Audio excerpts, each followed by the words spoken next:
भाजपा विधायक राजा सिंह एक वीडियो जारी करके पैगंबर मोहम्मद के बारे में अपशब्द कह रहा है। नूपुर शर्मा से भी 4 कदम आगे जाते हुए गालियां बक रहा है, धमकियां दे रहा है, भड़काऊ बातों को यह कहकर जस्टिफाई कर रहा है कि वो क्षत्रिय समाज से आता है, उसे किसी का भय नहीं है। यानी सांप्रदायिक नफरत फैलाने से बात शुरू करता है और बाद में पहचान को जातिवादी गुरूर पर ले आता है।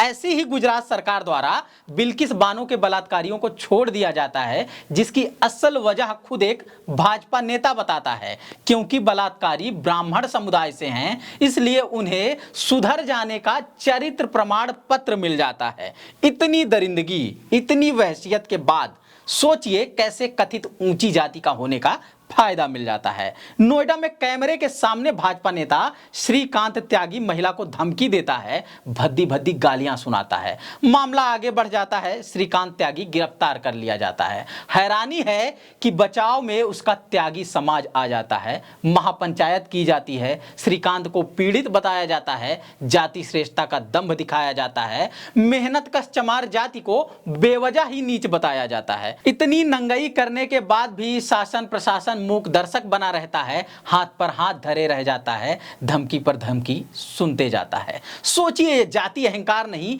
तो और क्या है? मोदी के न्यू इंडिया की शर्मनाक तस्वीर नहीं तो और क्या है? आप कहेंगे जातिवादियों के इस झुंड का भाजपा की सरकार से क्या लेना देना? मोदी शाह न ठाकुर है, न ब्राह्मण और न ही त्यागी, तो इनका इन जातिवादी अहंकार से क्या लेना देना? पहली बात तो तीनों मामले में उत्पात मचाने वालों का कनेक्शन भाजपा से है। दूसरी बात कि देश में सरकार भाजपा की है।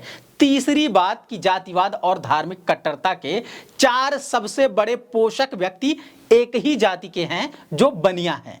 इसमें 2 सरकार चला रहे हैं, 2 मीडिया और बाजार चला रहे हैं। मतलब 4 लोग मिलकर देश का ये हाल बना रहे हैं। सांप्रदायिक जातिवादियों के फलने फूलने का पूरा माहौल बना रहे हैं। फंडिंग का सांप्रदायिकता से क्या लेना देना है, इस पर कभी विस्तार से चर्चा होगी। फिलहाल चर्चा इस पर करते हैं कि क्या आरएसएस के सपनों का जातिवादी सवर्ण हिंदू राष्ट्र बनाया जा रहा है? किसका समाज कितना साथ दे रहा है ये तो अलग बात है, मगर अपराध करके आरोपी जाति को ढाल कैसे बना ले रहा है? जब बात होनी चाहिए दलितों, पिछड़ों, अल्पसंख्यकों और आदिवासियों के उत्थान की, तब देश जातिवादी दंभ में खोता जा रहा है। सांप्रदायिकता इस कदर हावी है, खासकर भाजपा नेताओं में, कि मानो यही योग्यता का पैमाना होता जा रहा है। वैसे तो अक्सर मुस्लिमों के खिलाफ बयान देता रहता है भाजपा नेता टी राजा सिंह, मगर इस बार पैगंबर मोहम्मद पर कैसी कैसी टिप्पणियां कर रहा है। बच्ची की उम्र का हवाला देकर नारीवादी बनने निकला था और खुद ही मां बहन की गालियां देकर अपना असली चेहरा दिखा रहा है। खैर, राजा सिंह गिरफ्तार हो गया है, उस पर आगे की कार्रवाई अदालत और तेलंगाना की सरकार करेगी। श्रीकांत त्यागी भी गिरफ्तार है, उस पर कार्रवाई अदालत और यूपी सरकार करेगी। बिल्किस बानो के बलात्कारियों का मामला फिर से सुप्रीम कोर्ट पहुंचा है, इसलिए उस पर भी कार्रवाई सर्वोच्च अदालत या केंद्र सरकार करेगी। मगर जातिवादी और सांप्रदायिक टिप्पणियों से जो माहौल बिगाड़ा जा रहा है, उस पर लगाम लगाने के लिए क्या किया जा रहा है?